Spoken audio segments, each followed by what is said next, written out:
Doctor Kodela Sivaprasadarao. Andhra రాష్ట్రంలో పరిచయం అవసరం లేని పేరు.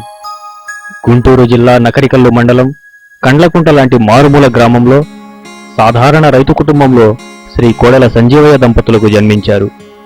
తన చిన్నతనంలో సరైన వైద్యం అందక తన సోదరులను పోగొట్టుకున్న ఆయన అప్పటి నుంచి సంకల్ప దీక్షతో వైద్య సదుపాయం అందక ఏ పేదవాడు మరణించకూడదని పట్టుదలతో డాక్టర్ కోర్సు చదివి పట్టభద్రులయ్యారు.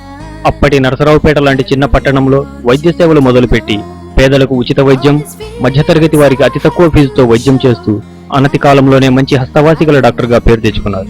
1983లో అన్న స్వర్గీయ నందమూరి తారక రామారావు గారి పిలుపు మేరకు తెలుగుదేశం పార్టీలో చేరి నరసరావుపేట నియోజకవర్గం నుంచి పోటీ చేసి అత్యధిక మెజార్టీతో గెలుపొందారు. గెలిచిన మొదటిసారే నీతి నిజాయితీలే పెట్టుబడిగా ఉన్న ఆయనకు అత్యంత ప్రాధాన్యత గల హోంమంత్రి పదవి వరించింది. మంత్రి పదవిని ఆయన అలంకారంగా భావించకుండా ఎన్నో సంస్కరణలతో హోంశాఖకు వన్నె తెస్తూ శాంతి భద్రతలను సమర్థంగా నిర్వహించి తన నియోజకవర్గ అభివృద్ధికి బాటలు వేశారు. అప్పటి నుంచి ఆయన వెనుతిరిగి చూసుకోలేదు. గెలిచిన ప్రతిసారి అప్పటి ప్రభుత్వాలు ఆయనకు కీలక శాఖలలో మంత్రిగా నియమిస్తూనే వచ్చాయి. ప్రతి పేదవాడికి, మధ్యతరగతి వాడికి మెరుగైన వైద్యం అందాలని ఆరోగ్య శాఖ మంత్రిగా, ప్రతి చివరి పొలానికి నీరు అందాలని భారీ నీటిపారుదల శాఖ మంత్రిగా, దేశానికి పల్లెలే పట్టుకొమ్మలని, ప్రతి పల్లె అభివృద్ధి బాటలో నడవాలని పంచాయతీరాజ్ శాఖ మంత్రిగా ఆయా శాఖలకు వన్నె తెచ్చారు. పదవులు ఆయనకు అలంకారం కాదు, ఆయనే పదవులకు అలంకారం.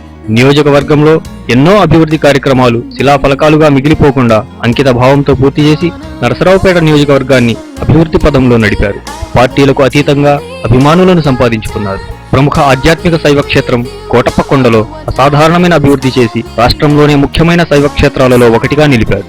పట్టణంలో ముస్లింలకు షాదీఖానా అవసరమని గుర్తించి మన కాలేజీ ఫౌండర్ అయిన కీర్తిశేషులు జనాబ్ దాదాసాహెబ్ గారి ఆధ్వర్యంలో షాదీఖానా నిర్మించి మన్ననలు పొందారు. ప్రస్తుత ముఖ్యమంత్రి, దార్శనికతకు మారుపేరైన శ్రీ నారా చంద్రబాబు నాయుడు గారి ఆశీస్సులతో నవ్యాంధ్రప్రదేశ్ గౌరవ శాసన సభాపతిగా బాధ్యతలు స్వీకరించి తన రాజనీతిజ్ఞతతో సభా కార్యక్రమాల నిర్వహణతో పాటు గౌరవ ప్రధాని శ్రీ నరేంద్ర మోదీ గారి పిలుపు మేరకు స్వచ్ఛ భారత్ లో భాగంగా ఆయన తన ప్రస్తుత నియోజకవర్గమైన సత్తెనపల్లిలో 2 నెలల్లోనే 16,000 మరుగుదొడ్లు నిర్మించి స్వచ్ఛనపల్లిగా తీర్చిదిద్ది దేశంలోనే అందరికీ ఆదర్శంగా నిలిచారు. మా డాక్టర్ గారు ఇలాంటి పదవులు ఎన్నో అధిరోహించాలని, ఈ రాష్ట్రాన్ని మరింత అభివృద్ధి పదంలో నడిపించాలని కోరుకుంటూ ఈశ్వర్ కాలేజ్ ఆఫ్ ఇంజనీరింగ్.